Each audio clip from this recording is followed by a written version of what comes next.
As always, certainly welcome your questions on each of these items. The first comes from the facilities area. And Frank Barnes, if you'll walk us through this one. Thank you, Chancellor. This is for John C. Calhoun Community College. It's a renovation project. Calhoun has a lease agreement. This is going to expire in August. They are not planning to renew this lease, and so they're going to have to move their FAME program back on their campus. When they do this, when they make space for it, it kind of is a domino effect. It actually becomes one project becomes three, because if they make space for FAME, then another department needs to move over and another department moves over. It's a $750,000 project, but it consolidates their programs on their main campus in Decatur. And so that's why they're asking for approval from the board on this. And I can answer a few questions, I think, and also our president's here. He can answer more in-depth questions if you have any. It's a project we need to do now because the lease will be up in August, and we need to be ready to move when that time comes. Has it provided the estimate level of accuracy? It was provided by the college. I assume they work with an architect, but I don't know the question to that. Is that true? Yes, sir. That's correct. Is the facility manager there? Have you gone over the proposals, bids, remediation of anything on the property? I mean, just rather than just approve it, and that's what the infrastructure committee was put together for, and we need to have some eyes on it. Bruce Causey is the plant manager up there, and I've gone over it in detail with him, and he'll be glad to provide any information y'all need, or I'll be glad to follow up with you. Did you try to set up a conference call with the three of us, please? Be glad to, absolutely. Anything else? All right, thank you. I'll get that done right away.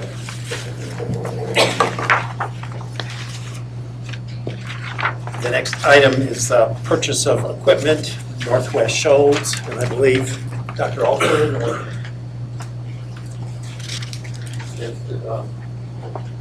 I believe it's also here, but we have talked with them in regard to this purchase. It's been requested by some of the employers, businesses with whom they work, and through our graduate program. They've been through the bid process, listed multiple bids, understand received two, and this is the amount from the low bid, which is also the manufacturer of the equipment. Seems to be appropriate in order. Just a comment from myself as chairman of the committee. When we're doing these purchases of equipment or renovations, it would behoove y'all to set up a conference call with y'all's facility manager, and Crystal and Milton and I come back so we can make recommendations to the board to approve or non-approve. And again, I would like to set that conference call up prior to the next meeting. get that done.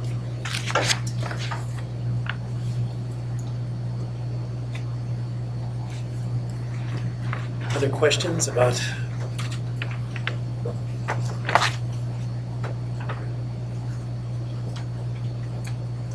Okay, the third item is a purchase of a piece of property, Wallace Community College in Hansville. David, are you going to walk us through that? Yes, sir. Thank you. Wallace State Community College, Hansville, is requesting approval to purchase approximately 2 acres of land, which lies on the south side of the main entrance to the college. The college has obtained 2 appraisals of the property. The first appraisal was at the amount of $305,000. The second appraisal was for $260,000. The purchase price for the property is less than both appraisals. The purchase price is $250,000. The total fiscal consideration is $265,000, but the extra $15,000 is an estimated amount for legal fees, closing costs, the appraisals, and the Phase 1 environmental study, which the college has commissioned. We received the results of the Phase 1 environmental study yesterday. The results had no findings and made no recommendation as for any additional investigation. Frank, did that include the house sitting on the property as far as asbestos remediation or anything like that? I don't believe it did. I know that the inside of the house was not inspected. I would make a recommendation for myself that we look at it, because that could affect the cost drastically. All right, sir. We can certainly do that. Chancellor, your call. Good. No, I would agree. But before we spend any money on any more studies on this, I'd like to see some, or hear basically the reasons why we want to acquire this property. And Dr. Halsey is here, I'm sorry, Dr. Karolowicz is here with us.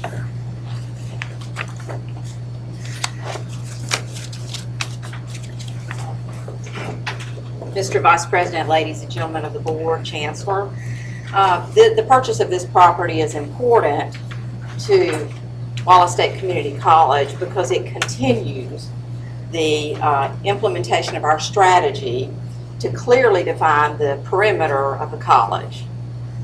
Our college grew out of farmland with a lot of little houses scattered around, and strategically over the years, as property surrounding the college has become available or houses have turned into estates, we have acquired those. We have removed a barn from the north end of property, and our new School of Nursing and Center for Science occupies that property now. We have removed 2 houses from the front side of campus that were next to our dental building. We relocated those to the back side of the campus, used federal stimulus money to rehab those houses. One is a LEED certified house now. The others are RICA certified house, and we use those for energy training and construction education training. We had another small house on the front side of campus. When that converted to an estate, we purchased that property and we raised that house because we couldn't rehab it. We're very good at repurposing things at Wallace State. Our goal for the immediate plan would be to protect the perimeter of the campus, because this is on the main entrance to campus. It's on the left side of College Drive. It's the gateway to the campus, and the estate owners had requested of the city of Hanceville that the property be rezoned. When I looked at what the rezoning would allow, it would allow anything up to and including a bar, which I would really not want on the main drive of the college campus. So it really is about protecting the future in terms of the image of the college, and hopefully one day being able to install a fence. There are 3 more houses along College Drive that we will target if they ever become available, but those are the last 3 remaining parcels to be acquired that would enable us to secure the entire perimeter of the campus without additional houses. In the immediate, the house would make a perfect housing situation for short-term CDL training, so that we could train truck drivers, and we could probably put about 9 in that house for short-term training purposes. And eventually, though, we would relocate that house to the back side of campus and use it in another way, just as we have done previously. What I did was, in your packet of information, when I learned that you all had some additional questions, I gave you a campus aerial of our campus so that you could see that the house of the property in question is encircled in yellow. The red lines define the perimeter of our campus. The second, this is Highway 31, this is Medical Drive, and this is College Drive here. Along Highway 31 is where we have removed 3 houses previously. The third is how our campus looks now in terms of the campus entrance. This was one of the houses that we removed from the front side of campus and relocated it to the back. This is how it looks now. We've rehabbed it with stimulus funds to provide a training environment. We use that for training now. This is another house that we removed from the front side of campus. We unbricked it, moved it, used federal stimulus money to use that as a training program. That's the way it looks now. It's a RICA house now. And then this is the little house that we could not rehab. We purchased that property from the estate and we raised that house. So now the front side of our campus is totally free of small houses decorating it, and it looks much better. It looks more like a collegiate atmosphere. And so that's what we would hope, with your permission, that you would allow us to continue to do. I'd be happy to entertain any questions on it. On your aerial map, if you look at the left hand where the yellow circle is, Yes, sir. if you go towards the back where the tall structure is, it looks like 6 dwellings across, just inside the red line. What are those buildings? That's our women's dorms. There are actually 2 buildings there. That's Well, our women's dormitory facilities. Well, what I'm looking at are the 6 low on the inside of the red. It's really only 2 buildings. They just have They're 3 hip connected roofs. there. Okay. And those roofs are currently being replaced right now. Thank you for your permission to do that. Thanks for the aerial map. Any other questions? I've obviously been to the campus a few times over the years, and I think what Dr. Cox is trying to do here is good, just for the setting apart of the campus from surrounding communities. But it does appear as you drive up that there's a lot of residents that are almost, you would think they were on campus. Yes, almost. yes. We can't secure our campus right now if we were called upon to do that. You know, we can't install a security fence. We have 5 high streets coming into campus, 5, Public, and 3 of them are public. So the only way to eventually secure the perimeter of the campus is to be able to eventually acquire all of this property. maybe acquire that property and request that those roads to be vacated to the college. That's correct. And then Ultimately, that's our goal. It provides for a safer campus. I do agree, rezoning would to commercial would not be good. No, it would not be, especially not in those parcels. Living in that area, since it will be planning commission and city council, what are y'all's feelings on getting it rezoned out of commercial? It's on rural, private property now. And I spoke to the city council. They're the ones that brought it to my attention, as a matter of fact. I would not be in favor of it. They know I would not be in favor of it, but, you know, most small towns are looking to develop commercially in any way that they possibly can. And I really would prefer not to have a gas station or a bar. Hansville recently became wet, so I'd really prefer not to have commercial enterprises near campus that would distract from the image of what we're trying to create. So if we were to purchase this and it is transferred from single dwelling houses to commercial, will that still give us the ability to do anything inside our property lines as needed? Yeah, Yes. State trumps State- Yes. local Yes. on things like that. Okay. Thank you. Yeah, good.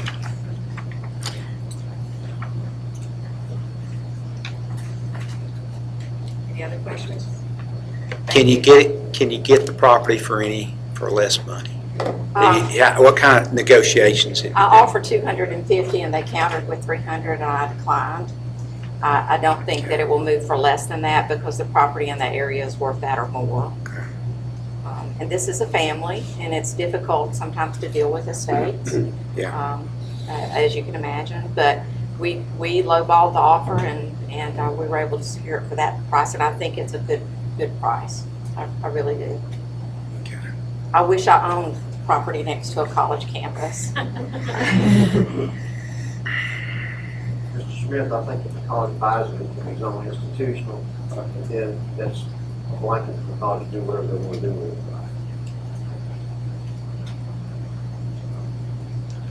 Thank you. Thank you, Vicki.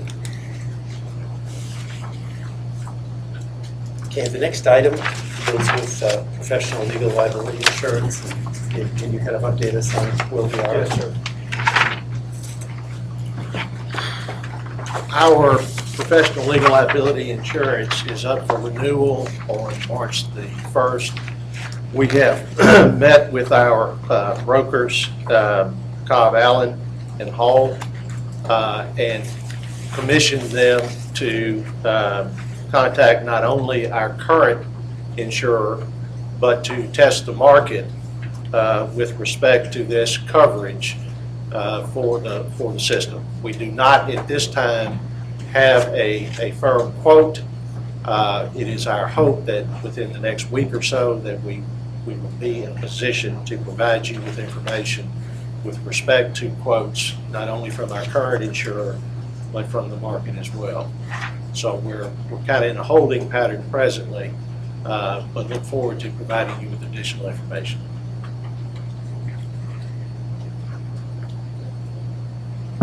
Any questions about, and this is an annual? Yes, sir.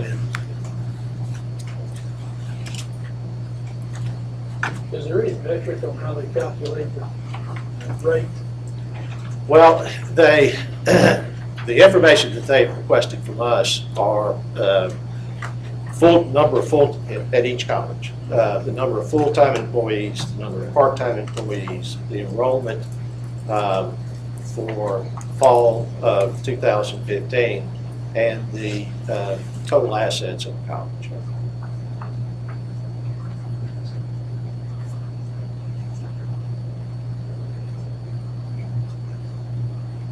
Is this bid each year, David? It hasn't been in the past. Could you explore that? To me, it would seem, I don't know if it would be productive to do it on an annual basis, but, maybe set up doing it every 2 or 3 years, because I would think, competition, I would think this would be pretty desirable for someone this size premium. So look into it, and if it doesn't cost, we don't want any exposure or not go with a substantial firm, but it will be reasonable practice. Is this a broker that is pricing it with various underwriters, or? Yes, it is a broker that the system has dealt with for years, and what we commissioned him to do was to not only contact our present insurer, but to test the market with respect to other underwriters in obtaining quotes for our business. That's exactly what I get that broker that costs 3 or 4. Sometimes if we have claims with our insurer, staying with them sometimes is a strategic decision as we work through challenges. Nicely said.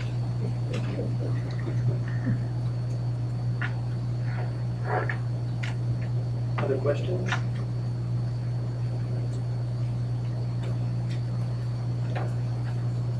David, if you see if they can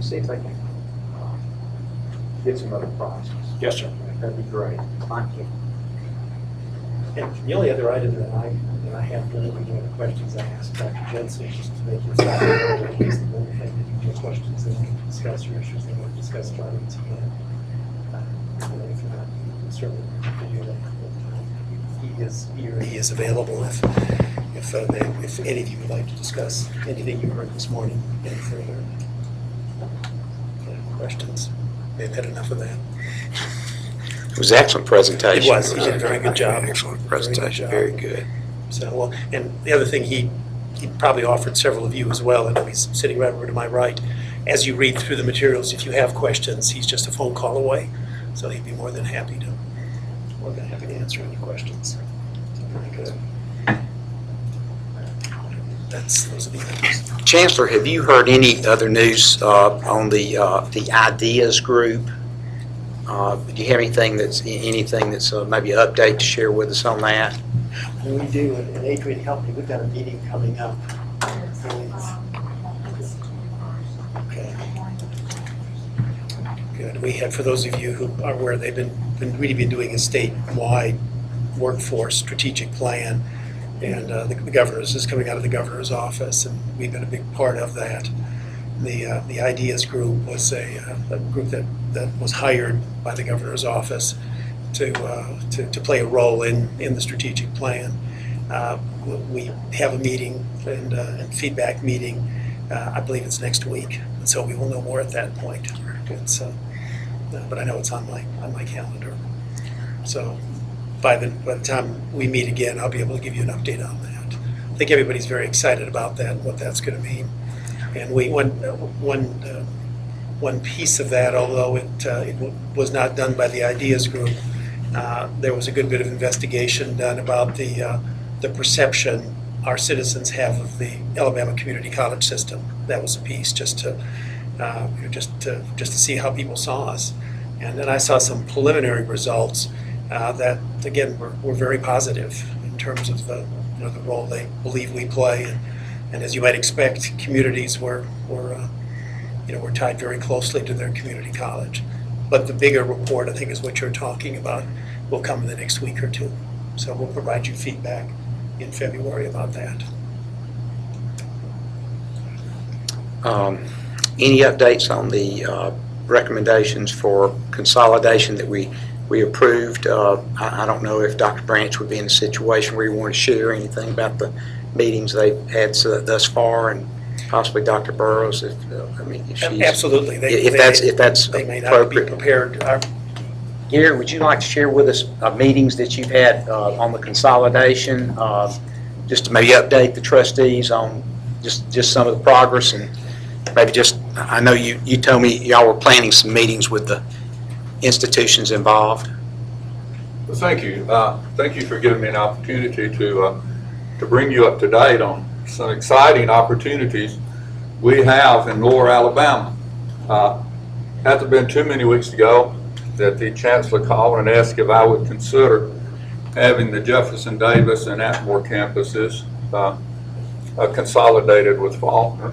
I was taken aback by that, and at first, and we talked further, and I made a commitment to the chancellor. Yes, sir, I'd do it, and he got a commitment from me that I wouldn't plan on retiring during this process. So the very next day, I contacted the interim president at Jefferson Davis and scheduled a meeting with the Jefferson Davis faculty and staff. And I took key members of our faculty, our executive committee, up to that campus, and we met.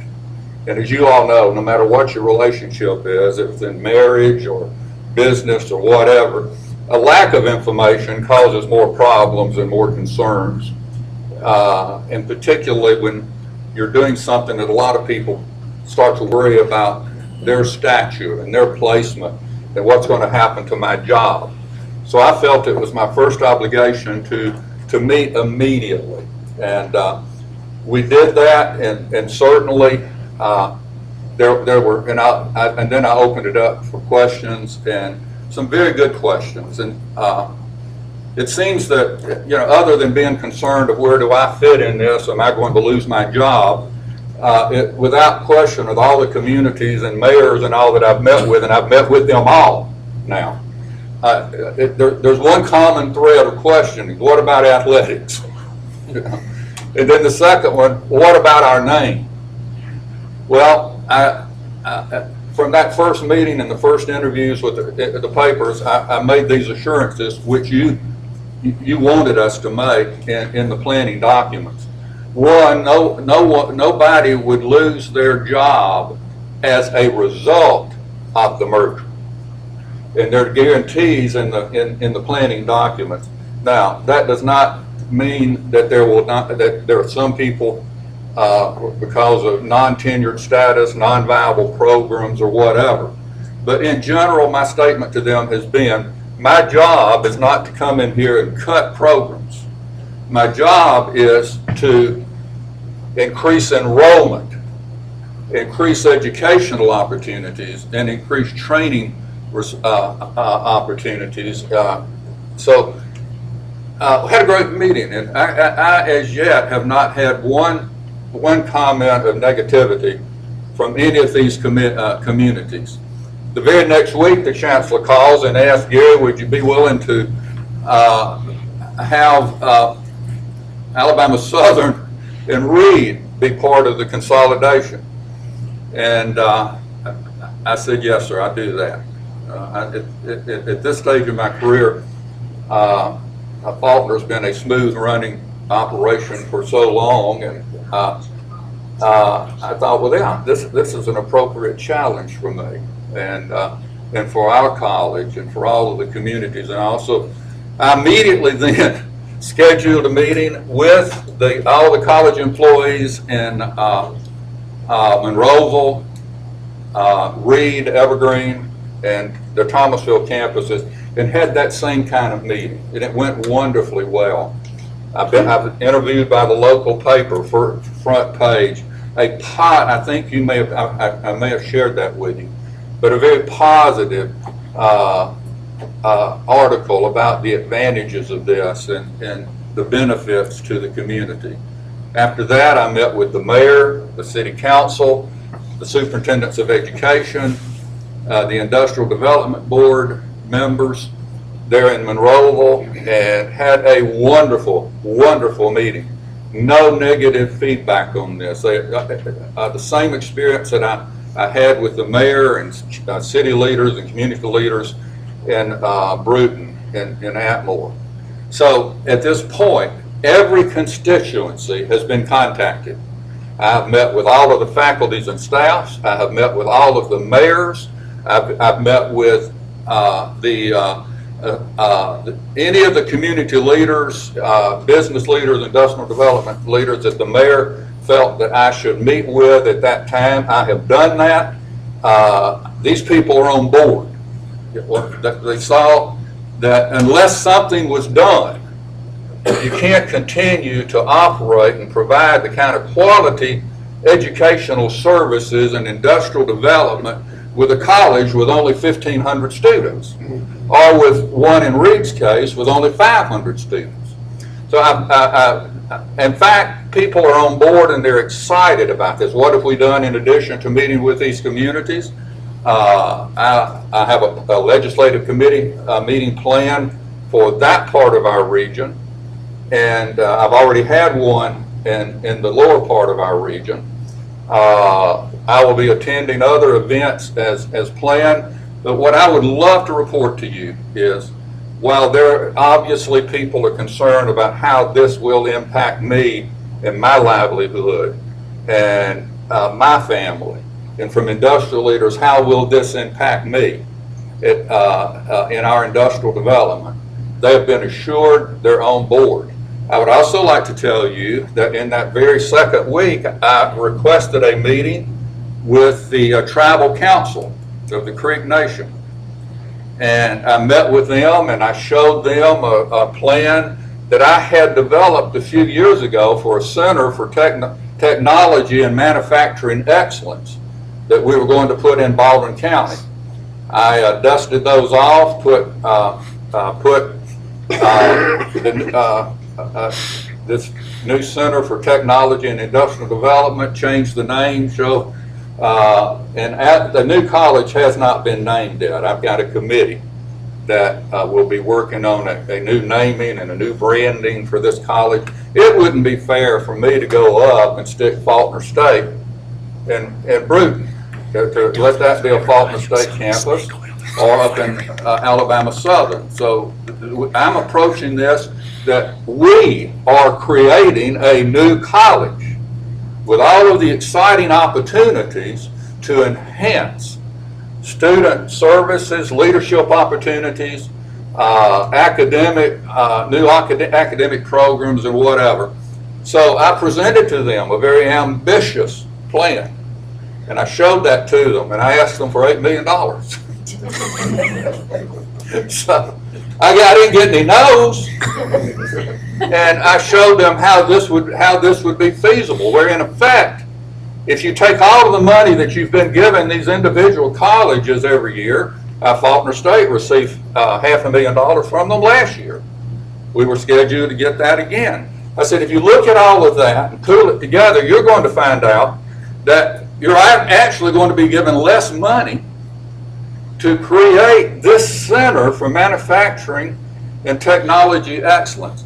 We see that center as being a magnet to attract industry into an area of our state and this attendance zone that they've never had before. We will revitalize North Baldwin and those sections that the new college will be serving.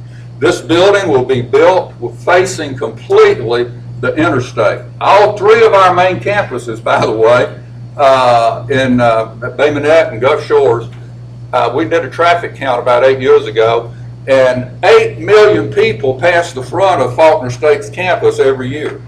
And they view that. That's why we've got that billboard out there that's about the size of this room. So we're going to be doing the same thing on the interstate, promoting this.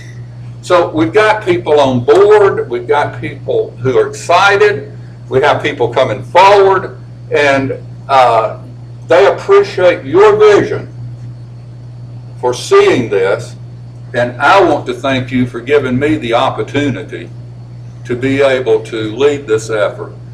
I want to make you proud. I want to make you proud of your vision. And we're going to create a dynamic new college with enhanced student services, leadership opportunities, academic opportunities, new programs, and new industrial development initiatives. I'll give you an example, and I'm going to shut up, but you asked me to talk. I feel I'm so excited about what we're doing. Come Thursday morning, I started this when I first came to Faulkner. We're taking 4 busloads of student leaders on what we call our annual student leadership retreat. We take them up to Gatlinburg, and we spend 3 days up there. We play a basketball game on the way up and a basketball game on the way down. Do you know there are people who have gone on these trips every year who, I'll never forget the single mom, that first trip that came up with tears in her eyes. She said, Dr. Branch, I have never been out of Baldwin County. She says, I've never stayed in a motel. And so many of our students are first generation students. Well, we're going to go off on that trip. Again, it's all of our student leaders. We give them points, our campus hostesses and all. These other campuses have not had the money to do that. They've not had the money to do that. Well, I've let them know next year we may have 6 buses headed up there. And the students are excited about it, and the administrators are excited about it. Folks, this is going to be a success.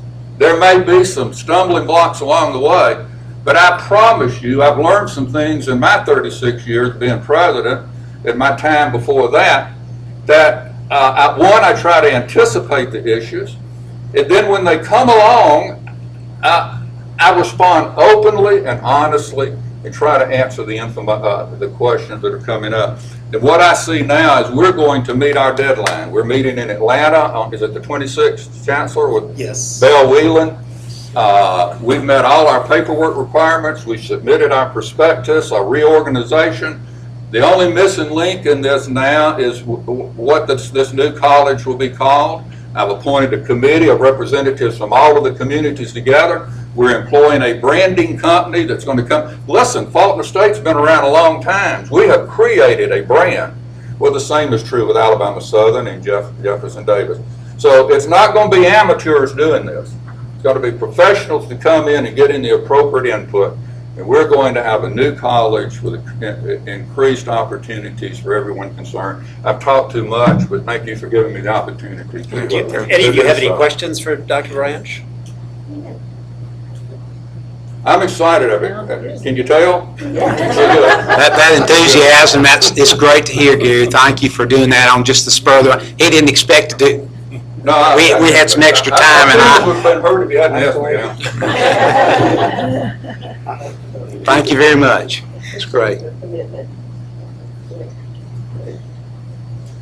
Well, thank you for the opportunity to address this issue. And I'm happy to report that a lot of the same similar activities have occurred with the merger for Central Alabama, Chattahoochee Valley, and Southern Union State Community College. Shortly after your board action on November the 19th, we met, our executive teams from all three colleges met in Opelika at an off-campus site to begin that executive planning process. And we laid the foundation for the work that we had to do for this merger moving forward. And each of us, the respective presidents, went back to our institutions and had campus-wide meetings. So we've kept the campus community informed. We also were proactive in contacting the media, and we're looking at strategies to keep people informed, whether it's posting a website specific to tracking merger changes so that people can be informed. We've met not with all of the affected mayors and entities, but selected ones thus far, and that process is continuing. That's on the calendar. We'll be submitting our intent for the administrative consolidation and programmatic consolidation will be submitted to AIC this Friday. And those are well underway, and we'll have a substantial document, which I know that you may want to see a copy of that as well, and be happy to provide that to you. But the process is well underway, and we too see the multiple benefits. And for us, when we actually looked at the merger of these institutions, one of the greatest benefits we see is how that we can address the learning needs of that immediate community for all of East Alabama, and how we can capitalize on the opportunities with business and industry. And when you look at those development corridors, and you could take one industry, the automotive industry, and manufacturing, advanced manufacturing. And when you look at the I-85 corridor coming up 65, the 280 corridor, and I-20, because that really encompasses our service area now. It is a rich bed of economic development opportunity and workforce development. So we're working to address those needs, and I think you're going to see that that rising tide will float all ships. We see that, and I believe that the three institutions have embraced that. So we literally are going to be serving that entire region of East Alabama. I could give you some specific details. I'd be happy to address questions, but very much like Gary laid out, there are many components to it. It's a very complex moving parts machine. We're going to be meeting in Atlanta with the SACS team on January the 21st. They're very positive and very proactive as well. We've already scheduled, in the event of the long run, that we meet all these hurdles and that our merger is actually approved by AIC, that it is approved by SACS. That would become effective July 1. So we're looking forward to that. But entities have been involved. Executive leadership team is working on the administrative consolidation piece. The programmatic consolidation piece is very important because instruction is a centerpiece in the heart of all of our institutions. That will be faculty driven, and instructional leadership will be heavily involved in that piece. So we see it as two phases. The administrative consolidation first, and then the second piece is that instructional program consolidation. And that's where you'll evaluate all those programs and move forward. So we're very excited about it. I think it's a wonderful opportunity. And I too, always with personnel, you get that normal flow, ebb and flow of personnel coming and going from an institution. And just in the past few months, we've seen retirements in key positions that won't be replaced. So people are not being impacted from that aspect. So we're very mindful and sensitive of that, and plan to move forward and have a regional vision, but we're going to be delivering on a local level. And I think that's the key to assuring that we fulfill the mission of community college and stick true to our missions. Questions? Thoughts? We're excited. Any question? And we actually, both consolidations will be meeting with SACS at the same time. So we are all going down there at the same time. And I think will be most productive. And again, and I think you're well aware of the fact you ultimately will approve the final consolidation. This all will come back to you. So what we're doing right now is are those steps that we would move through en route to final approval. But just so you're aware, even though we have AIC and SACS along the way, the board has final approval. Thank you very much. Thank you, Dr. Burris.